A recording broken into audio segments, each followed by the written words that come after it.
ہر نمازی یہ دعا کرتا ہے، اے اللہ ہمیں سیدھے راستے پر چلا، صراط مستقیم پہ چلا، اور وہ جن لوگوں کا رستہ ہے فرمایا صراط الذین انعمت علیہم، ان لوگوں کا رستہ جن پر تم نے انعام فرمایا۔ آگے ارشاد فرمایا غیر المغضوب علیہم، نہ ان لوگوں کا رستہ جن پر اللہ کا غضب ہو چکا،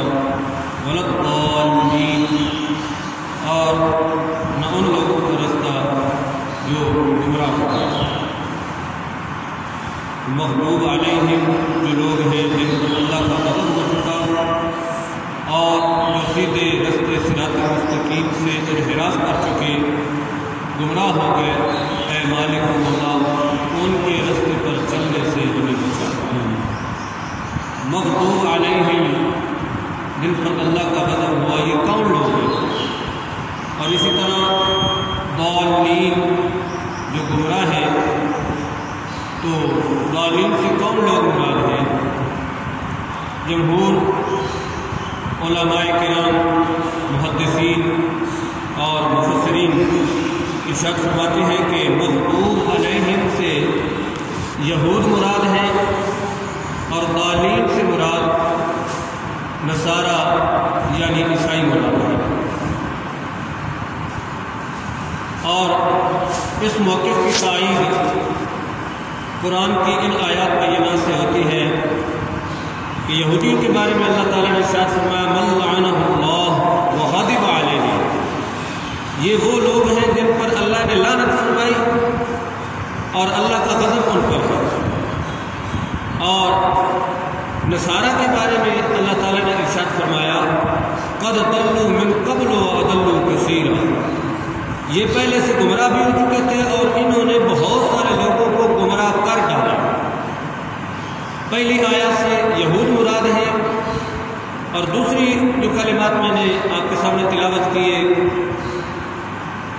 اس سے مراد نصارہ ہے۔ اس سے پتہ چل گیا کہ مغضوب علیہم سے مراد یہودی ہیں اور ضالین سے مراد نصارہ اور عیسائی ہیں۔ اسی طرح مختلف صحابہ کرام رضوان اللہ تعالیٰ علیہ اجمعین سے مروی ہے، حضرت عبداللہ ابن مسعود، حضرت عبداللہ ابن عباس رضی اللہ تعالیٰ عنہ، اجلہ صحابہ کرام، جلیل القدر صحابہ کرام سے مروی ہے۔ مسند امام احمد کی حدیث ہے کہ ایک آدمی نے نبی کریم علیہ السلام کی بارگاہ میں سوال کیا کہ یا رسول اللہ من المغضوب علیہم، مغضوب علیہم کون لوگ ہیں؟ فقال رسول اللہ صلی اللہ علیہ وسلم الیہود، تو حضور نے فرمایا مغضوب علیہم سے مراد یہودی لوگ۔ اسی طرح آپ کی بارگاہ میں عرض کیا گیا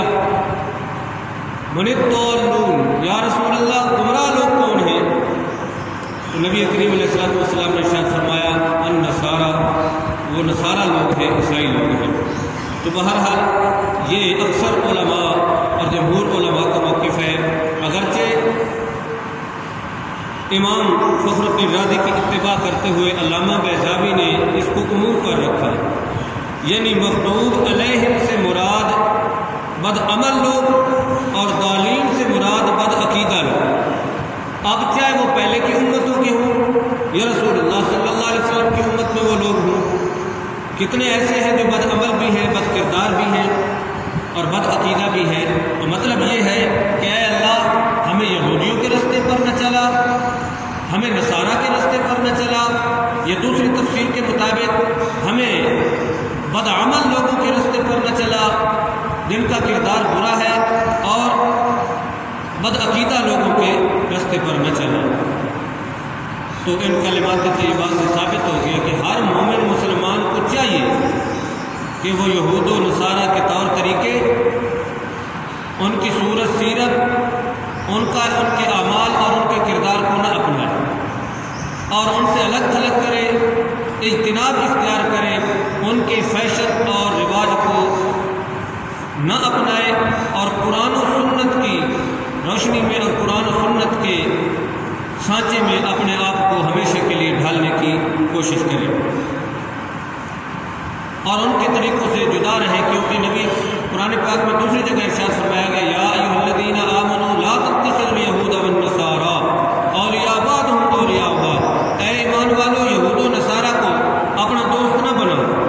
یہ آپس میں تو ایک دوسرے کے دوست ہو سکتے ہیں، تمہارے کبھی دوست نہیں بن سکتے، کیونکہ اصول یہ ہے کہ الکفر ملت واحدہ، کہ کفر جو ہے وہ ایک قوم ہے، ایک جماعت ہے، ایک ملت ہے، تو وہ آپس میں ایک دوسرے سے جدا نہیں ہو سکتے، ان کی اپنی یاریاں دوستیاں ہیں تو وہ تمہاری خاطر نہیں توڑیں گے، تو جب وہ آپس میں ملت واحدہ ہے تو پھر تمہیں ان کے پیچھے چلنے کی ضرورت کیا ہے، ان کے فیشن اور رواج کو اپنانے کی ضرورت کیا ہے؟ تو بہرحال اللہ کی بارگاہ میں ہر وقت دعا کرتے رہنا چاہیے کہ مالک و مولا ان بد کردار، بد عمل اور گمراہ لوگوں سے ہمیں محفوظ فرما۔ اس سورۃ فاتحہ کے اختتام پر وَلَضَّالِّينَ کے بعد آمین کہا جاتا ہے، تو سورۃ فاتحہ کے اختتام پر چاہے نماز کے اندر ہو چاہے نماز کے بعد، بالخصوص اور ہر دعا کے بعد آمین کا لفظ کہنا یہ سنت ہے۔ سورۃ فاتحہ چاہے نماز کے اندر ہو چاہے نماز کے بعد پڑھی جائے، جب قاری حافظ غیر المغضوب علیہم وَلَضَّالِّينَ پر پہنچے تو اس کے بعد آمین کہنا نماز کے اندر یا نماز سے باہر یا کوئی بھی دعا ہو تو اس کے بعد آمین کہنا شرعی مسئلہ یہ ہے کہ یہ سنت ہے۔ باقی رہا یہ مسئلہ کہ اس کو آہستہ کہنا چاہیے یا اونچی آواز سے، تو امام اعظم ابو حنیفہ رحمہ اللہ تعالیٰ کا اس بارے میں مسلک پر مذہب یہ ہے کہ امام کے پیچھے بندہ نماز پڑھ رہا ہو یا عام حالات میں تو آمین کا لفظ جو ہے وہ آہستہ کہے، کیونکہ یہ ایک ذکر ہے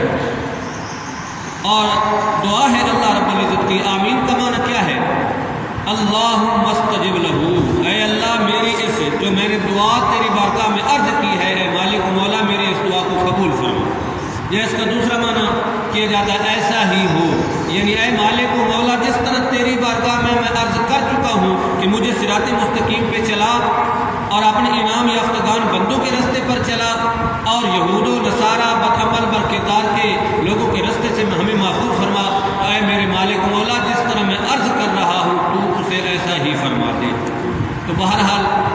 آمین کا لفظ کہنا یہ سنت ہے، اور آہستہ امام اعظم ابو حنیفہ کے چیخ کر پکار کر چلا کر جس طرح بعض لوگوں کا ہے خیال، تو امام اعظم ابو حنیفہ نے سختی سے منع فرمایا۔ حضرت وائل بن حجر رضی اللہ تعالیٰ عنہ کی روایت ہے، آپ فرماتے ہیں صلیت مع النبی صلی اللہ علیہ وسلم، میں نے نبی کریم علیہ السلام کے پیچھے نماز پڑھی، اذا قال غیر المغضوب علیہم وَلَضَّالِّينَ، اذا بلغ غیر المغضوب علیہم وَلَضَّالِّينَ، جب حضور سید عالم صلی اللہ علیہ وسلم دوران قرات غیر المغضوب علیہم وَلَضَّالِّينَ پر پہنچے تو فقال آمین، تو حضور نے آمین ارشاد فرمایا اپنی مقدس زبان سے، وخفض بها صوتہ، اور جب آمین کا لفظ بولا تو رسول اللہ صلی اللہ علیہ وسلم نے اپنی آواز مبارک جو ہے وہ پست کر لی، آہستہ کر لی۔ اسی طرح حضرت عمر بن خطاب رضی اللہ تعالیٰ عنہ ارشاد فرماتے ہیں کہ اربعۃ یخفیہن الامام، چار چیزیں ایسی ہیں جن میں امام اخفا کرے گا یعنی آہستہ پڑھے گا۔ وہ کون کون سی؟ قیام کے اندر چار چیزیں، پہلا ثنا، دوسرا تعوذ، تیسرا تسمیہ اور چوتھی آمین۔ ویسے بھی آمین چونکہ دعا کے جواب میں ہے اور ذکر ہے تو ادعوا ربکم تضرعا وخفیا، اللہ کی بارگاہ میں آہستہ اور عاجزی انکساری سے دعا کرنی چاہیے۔ تو یہ دعا کے جواب میں دعا کرنے والا کہتا ہے، لہذا قیاس کا تقاضا بھی یہی ہے اور روایات بھی اسی طرف اسی موقف کو وزنی قرار دے رہی ہے کہ نماز کے اندر اگر امام وَلَضَّالِّينَ کہے تو اس کو آہستہ کہنا چاہیے۔ باقی اس صورت کے حوالے سے ایک اور مسئلہ شرعی کہ کیا امام کے پیچھے سورۃ فاتحہ پڑھنی چاہیے یا نہیں؟ کچھ لوگ اس بات کے قائل ہیں کہ امام کے پیچھے سورۃ فاتحہ پڑھنی چاہیے۔ ہمارے احناف امام الائمہ کاشف الغمہ حضرت امام اعظم ابو حنیفہ رحمہ اللہ تعالیٰ کا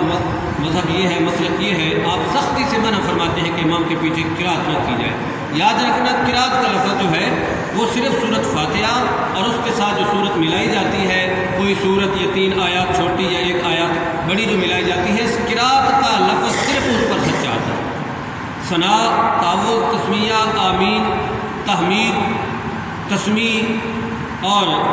تشہد وغیرہ یہ جتنی بھی دعائیں درود شریف ہے، ان کو اذکار سے تعبیر کیا جاتا ہے، انہیں قرات نہیں کہا جاتا۔ قرات صرف کیا ہے کہ نماز کے اندر قرآن مجید کی تلاوت کرنا، سورۃ فاتحہ یا اس کے ساتھ کوئی دوسری سورت ملانا، یا ایک بڑی آیت یا 3 چھوٹی آیتیں اس کے ساتھ ملانا۔ تو امام اعظم ابو حنیفہ کے مذہب کے مطابق امام کے پیچھے قرات نہیں کرنی چاہیے، کیونکہ قرآن مجید میں اللہ رب العزت نے ارشاد فرمایا وَإِذَا قُرِئَ الْقُرْآنُ فَاسْتَمِعُوا لَهُ وَأَنصِتُوا، اور جب قرآن پڑھا جا رہا ہو تو اس کو کان بھر کے سنو اور چپ کر کے سنو۔ اور ابتدائے اسلام میں نماز کے اندر بات چیت ہوتی تھی، صحابہ کرام رضوان اللہ تعالیٰ علیہم اجمعین سلام دے دیا کرتے تھے، جواب بھی سلام کا دے دیا کرتے تھے، اور ضروری بات چیت بھی کر لیا کرتے تھے۔ اسی طرح ابتدائے اسلام میں نماز کے اندر امام کے پیچھے قرات ہوتی تھی، لیکن اس عمل کو وقوموا للہ قانتین کے ذریعے منسوخ کر دیا گیا۔ قوموا للہ قانتین، اللہ کی بارگاہ میں کھڑے ہو جاؤ خاموشی کے ساتھ۔ تو جب بھی امام کے پیچھے نماز پڑھے تو سورۃ فاتحہ یا اس کے ساتھ دوسری سورت پڑھنے کی ضرورت نہیں۔ نبی کریم علیہ الصلوۃ والسلام نے ارشاد فرمایا انما جعل الامام لیؤتم بہ، امام اس لیے بنایا جاتا ہے کہ اس کی پیروی کی جائے۔ اذا کبر فکبروا، جب وہ تکبیر کہے تو تم تکبیر کہو، واذا قرأ فانصتوا، اور جب وہ قرات کرنے لگے تو تم خاموش ہو جاؤ۔ تو امام کے پیچھے قرات نہیں کرنی چاہیے اور خاموش رہنا چاہیے۔ اسی طرح باقی روایات میں بھی آیا ہے کہ اس کا تقاضا بھی یہی ہے، اور نبی کریم علیہ الصلوۃ والسلام نے ارشاد فرمایا مالی اناز اور قرآن، کیا وجہ ہے کہ میرے پیچھے تم لوگ قرات کرتے ہو اور قرآن میں میرے ساتھ جھگڑا کرتے ہو؟ تو اس لیے امام کے پیچھے قرات نہیں ہونی چاہیے۔ اللہ تعالیٰ ان احکام کو ہمیں سمجھنے کی توفیق عنایت فرمائے۔ وآخر دعوانا ان الحمد للہ رب العالمین۔